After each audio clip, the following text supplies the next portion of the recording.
தேர்தலில் இன்னும் ஒரு படி தேசிய ஜனநாயக கூட்டணி பாரதிய ஜனதா கட்சி இன்னும் ஒரு படி மேல போவாங்க. 2026 வரும் பொழுது பாரதிய ஜனதா கட்சி ஆட்சி கட்டளை அமரும். அது எந்த மாற்று கருத்தும் வேண்டாம்.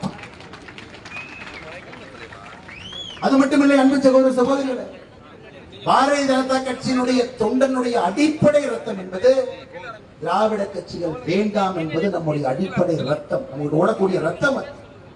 கால சூழ்நிலை வேறு வேறு காலகட்டத்தில் திராவிட கட்சியினுடைய பிடியிலே மாட்டியிருந்தோம். ஆனா இன்னைக்கு தமிழக மக்களுடைய எண்ணத்தை நாம் பிரதிபலிக்கின்றோம். மக்கள் வாக்களிக்க தயாராக இருக்கும் பொழுது நாம் எதற்கு திராவிட கட்சிகள் பின்னால் செல்ல வேண்டும்? தைரியமாக உங்க முன்னாடி நிக்கிறோம். அது மோடி ஐயா எவ்வளவு பெரிய முடிவெடுத்திருக்கிறாங்க பாருங்க. 303 இருந்த நம்முடைய கட்சி உங்களுடைய அன்பையெல்லாம் பெற்று 283 இருந்த கட்சி அன்பையெல்லாம் பெற்று 303. இன்னைக்கு 2024 மறுபடியும் ஆட்சியில் இருக்கிறோம். ஒரு கஷ்டமான சூழ்நிலை. இலங்கை பக்கத்தில் இருக்கக்கூடிய ஒரு நாட்டை பாருங்க. பங்களாதேஷ், மாலத்தீவு, நேபாள், பாகிஸ்தான், ஆப்கானிஸ்தான், நம்மை சுற்றி எல்லா இடத்திலும் கூட ஜனநாயகம் என்பது பொய்யாகி கொண்டிருக்கிறது. மக்கள் மரியாதையை இழந்து விட்டார். ஜனநாயகத்தின் மீது மரியாதை இழந்து விட்டார். இலங்கையில கலவரம், பங்களாதேஷ்ல கலவரம், எல்லா இடத்திலும் கூட இந்தியாவை சுற்றி எங்கேயும் ஜனநாயகத்துக்கு மரியாதை இல்லை. ஆனா இங்க மட்டும்தாங்க ஜனநாயகத்துக்கு மரியாதை இருக்கு. அதனால் நம்முடைய கடமை மோடி ஐயாவின் கூட நிற்க வேண்டும், தரத்தை வலுப்படுத்த வேண்டும், தமிழகத்திலே தேசியம் வர வேண்டும், பாரதிய ஜனதா கட்சி ஆட்சிக்கு வர வேண்டும், விவசாயத்தை மறுபடியும் மலமலர்ச்சியாக கொண்டு வர வேண்டும். காவல்துறையிலிருந்து ஆரம்பித்து பள்ளி ஆசிரியரிலிருந்து ஆரம்பித்து அவர்களை மறுபடியும் ஊக்குவித்து மக்களுக்காக பணி செய்ய வைக்க வேண்டும். அதெல்லாம் தாண்டி தொழில் புரட்சியை உருவாக்கி மறுபடியும் வேலை வாய்ப்பை உருவாக்க வைக்க வேண்டும். அதையெல்லாம் தாண்டி இல்லத்தரசிகளுக்கு மரியாதை. 70 ஆண்டு காலமாக குடிசையை வைத்து வைத்து ஓட்டு வேட்டை நடத்தக்கூடிய திராவிட கட்சிகளை ஓடவிட வேண்டும் என்றால், குடிசைகள் இல்லாத தமிழகத்தை அமைக்க வேண்டும் என்றால் அதுவும் பாரதிய ஜனதா கட்சியால் மட்டும்தான் முடியும். இது தேசிய கட்சி. தேசிய கட்சி தேசிய கட்சி தமிழ்நாட்டை கையில வச்சுக்குவாங்களா, விட்டு கொடுத்துருவாங்களா? ஐயா பாரதிய ஜனதா கட்சி நல்லா தெரிஞ்சுக்கங்க ஐயா. உங்களுக்கு தெரியும், தொண்டர்களுக்கு, தலைவர்களுக்கு, பொதுமக்கள், கர்நாடகாவிலே பிஜேபி அரசு மேகதாத்துவிலே அணை கட்ட வேண்டும் என்று சொன்ன பொழுது, கர்நாடகாவில் பிஜேபியினுடைய அரசு மேகதாத்து அணையிலே அணை கட்ட வேண்டும் என்று சொன்ன பொழுது, தமிழகத்தினுடைய பாரதிய ஜனதா கட்சியினுடைய எல்லா தலைவர்கள், தொண்டர்களும் தஞ்சாவூரில் ஒரு நாள் உண்ணாவிரதம் இருக்கும். கர்நாடகாவில் இருக்கக்கூடிய பாரதிய ஜனதா கட்சி அரசை எதிர்த்து நீ அணையை கட்ட முடியாது, அணையை கட்டுவோம் என்று அவர்கள் டெல்லிக்கு செல்லும் பொழுது அணையை கட்டக்கூடாது என்று நாங்களும் டெல்லிக்கு சென்றோம். அதன் பிறகு மத்திய அரசு சொன்னார்கள் அணையை கட்ட முடியாது என்று. பாரதிய ஜனதா கட்சி எப்பொழுதும் இங்கே தமிழகத்திற்காக இருப்பதற்காகத்தான் தமிழர்கள் நாம் பாரதிய ஜனதா கட்சியில இணைந்து தேசிய கட்சியில பணியாற்றிக் கொண்டிருக்கின்றோம். நமக்கு தேசியம் வர வேண்டும். தமிழ்நாட்டில் தேசியம் வரும், அது தமிழர்களால் வரும். தமிழ் மண்ணில தமிழர்களுக்காக அந்த தேசியம் வர வேண்டும் என்கின்ற ஒற்றை கொள்கையிலே பாரதிய ஜனதா கட்சி அமர்ந்திருக்கிறது. சமீபத்தில் மத்திய பிரதேசனுடைய முதலமைச்சர் கோயம்புத்தூருக்கு வந்தார். மோகன் யாதவ் அவர்கள் மத்திய பிரதேசனுடைய முதலமைச்சர் எனக்கு தொலைபேசி மூலமாக அழைத்தார். கோயம்புத்தூருக்கு வர்றேன், மத்திய பிரதேசத்துக்கு முதலீடு வேண்டும், கோயம்புத்தூர்ல இருக்கக்கூடிய நிறுவனங்களை சந்திக்க போறேன், தமிழ்நாட்டில் தான் உங்க அரசு எதுவுமே பண்ணலையே, எதுவுமே திமுக செய்யாதனால எல்லாம் மத்திய பிரதேசம் வருவதற்கு தயாராக இருக்கின்றார்கள், நான் முதலீட்டாளர் மாநாட்டை கோயம்புத்தூருக்கு நடத்த ஐயா கிட்ட சொன்னா, ஐயா நீங்க வாங்க, நீங்க வருவதற்கு எல்லா உரிமை இருக்கு, மக்கள் அவங்க முதலீட்டை மத்திய பிரதேசத்திலையும் போடலாம், உத்தரப்பிரதேசத்திலையும் போடலாம், தமிழ்நாட்டிலையும் போடலாம், அவங்களுக்கு விட்டது. ஆனா நீங்கள் நடத்தக்கூடிய அந்த மீட்டிங்கு ஒரு தமிழன் என்கின்ற முறையில பாரதிய ஜனதா கட்சியுடைய உறுப்பினராக இருந்தாலும் என்னால் வர முடியாது ஐயா என்று. காரணம், நாங்கள் இங்க இருப்பது 2026 நம்முடைய ஆட்சியை கொண்டு வந்து அந்த முதலீட்டை தமிழகத்திலே தக்க வைக்க வேண்டும் என்று நாங்கள் யோசித்துக் கொண்டிருக்கின்றோம். எங்களுடைய பணம் வெளியே செல்லக்கூடாது, எங்கள் குழந்தைகளுக்கு அந்த வேலை வாய்ப்பை உருவாக்க வேண்டும் என்பதில் தெளிவாக இருக்கு. 2026 மக்கள் எங்களுக்கு அந்த வாய்ப்பு கொடுப்பாங்க. தவறா நினைச்சுக்காதீங்க ஐயா, நீங்க வாங்க. ஒரு பாரதிய ஜனதா கட்சியினுடைய தொண்டன் என்கின்ற முறையில விமான நிலையத்தில் வரவேற்பு கொடுக்கிறோம். நீங்கள் நடத்தக்கூடிய எந்த மீட்டிங்கையும் நாங்கள் பங்கேற்க மாட்டோம். நீங்கள் திரும்பி செல்லும் பொழுது உங்களை வழியனுப்பி வைக்கின்றோம். எங்களுடைய பாரதிய ஜனதா கட்சி தொண்டன் என்கின்ற கடமையா. மற்றபடி திமுக மோசமா ஆட்சி செய்தவையா, ஆனால் பணம் வெளியே போது முதலீடு, அது செல்லக்கூடாது, அதனால் நான் வரமாட்டேன். அவரும் அதை பாராட்டி தான் பேசினார். பரவாயில்லை, உங்களுடைய கருத்தை நான் மதிக்கின்றேன், நீங்கள் உங்களுடைய செயல்பாட்டில் இருந்து. இதற்கு உதாரணமா சொல்றாங்க, இது பாரதிய ஜனதா கட்சியினுடைய ரத்தம்.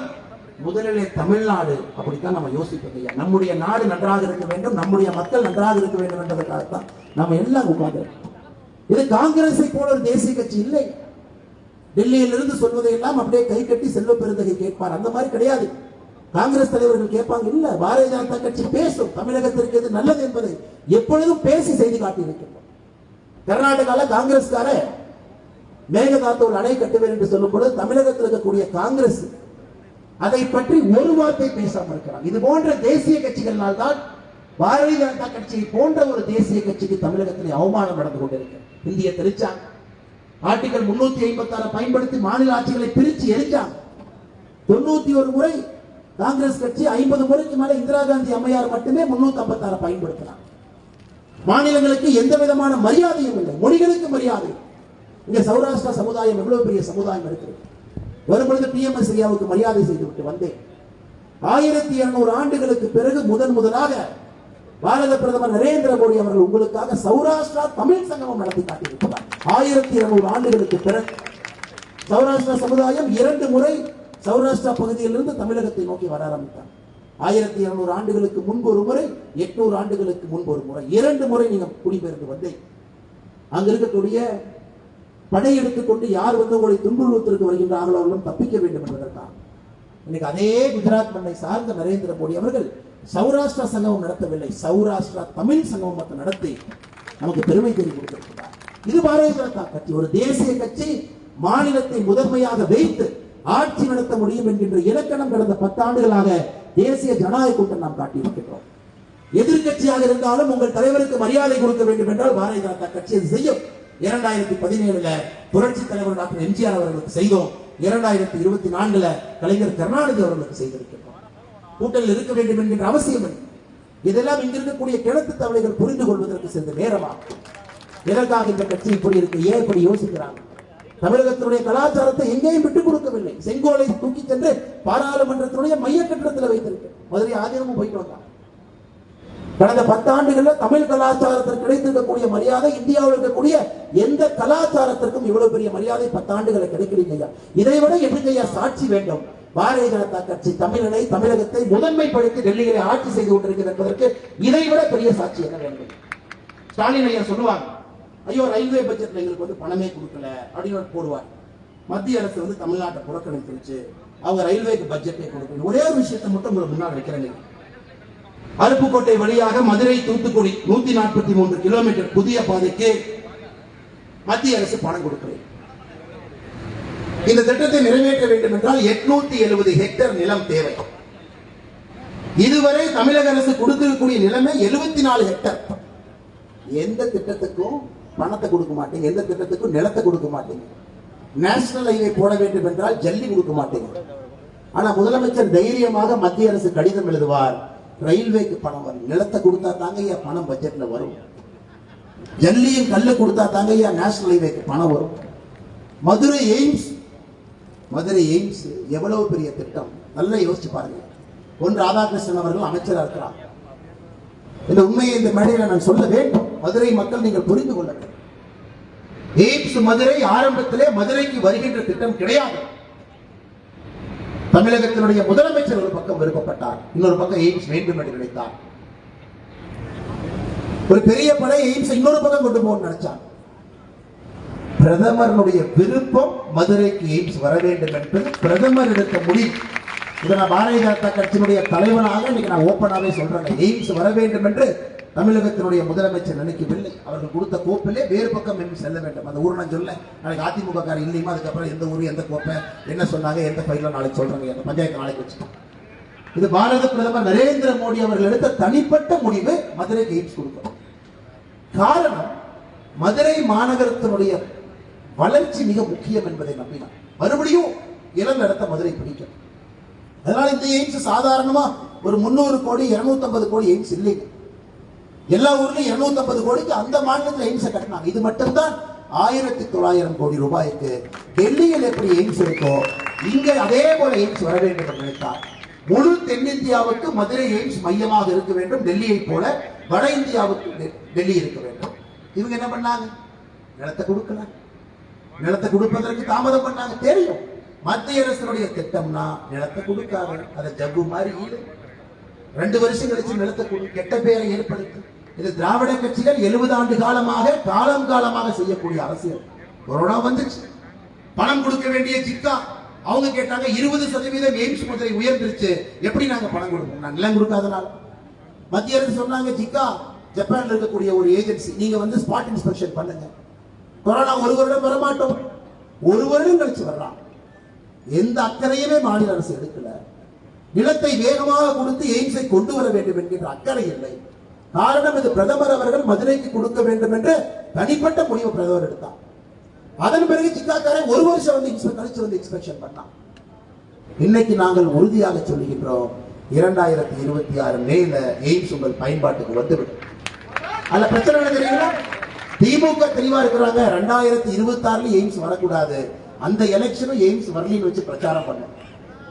அது திமுக என்ன பண்றாங்க, சமீபத்தில் இந்த கட்டுமான பணிக்காக எய்ம்ஸுக்குள்ள இருக்கக்கூடிய மரத்தை வெட்ட பர்மிஷன் கேட்டாங்க. ஐயா நீங்க சொல்லுங்க, உங்க வீட்டு பக்கத்துல ஒரு மரத்தை வெட்டணும்னா எத்தனை நாள் அனுமதி கொடுப்பாங்க? நீங்க போய் நீங்களே ஓடி போனீங்கன்னா 2 நாள்ல வாங்கிட்டு வந்துடலாம் இல்லைங்களா ஐயா? தெரிஞ்சவங்களா இருந்தா 1 மணி நேரத்துல வாங்கிட்டு வந்து 5.5 மாதம் கொடுத்து அனுமதி கொடுத்தாங்க. 5.5 மாதம். இங்க இருக்கக்கூடிய ட்ரீ கட்டிங் லைசன்ஸ், எய்ம்ஸுக்குள் இருக்கக்கூடிய மரத்தை வெட்டுவதற்கு 5.5 மாதம் கழித்து இவங்க அனுமதி கொடுத்தாங்க.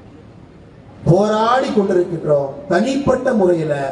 இன்னைக்கு நம்முடைய முன்னாள் தேசிய தலைவர் இந்நாள் தேசிய தலைவர் ஜே.பி. நட்டா அவர்கள் இன்னைக்கு மருத்துவத்துறை அமைச்சராக இருக்கிறார்.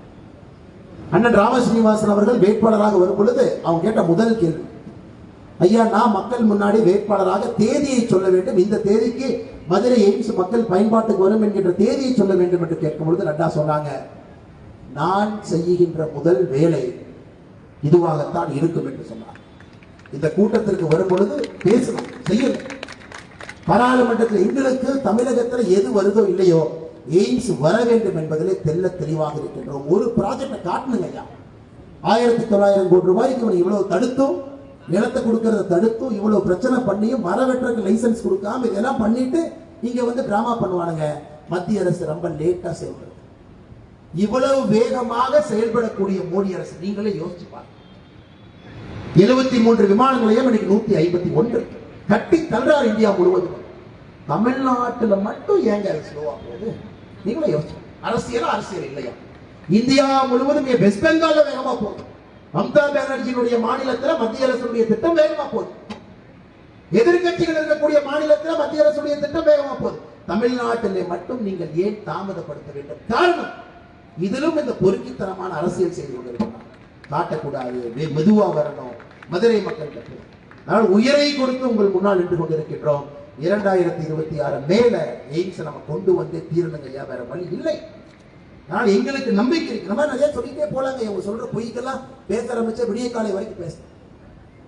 நிலமே கொடுக்காம ரயிலுக்கு பணத்தை காணும், டிக்கெட் கொடுக்காம ரயில்ல வந்தா இந்த மாதிரி யோசிக்கட்டும், இந்த மாதிரி யோசிக்கட்டும். டிக்கெட் கொடுத்து வந்திருந்தா நல்லா யோசிச்சிருக்காங்க. இந்த மாதிரி யோசிக்கட்டும், எதுக்கு வந்து பணம் வரல. ஆனால் அருமை சகோதர சகோதரிகளே, உங்களுக்கு நான் ஊக்கப்படுவது ஒன்றே ஒன்று மட்டும்தான். பக்கத்தில் வந்துட்டோம் ஐயா, பக்கத்தில் வந்துட்டோம். பொறுமை இழந்து விடக்கூடாது, பொறுமை இழந்து விடக்கூடாது.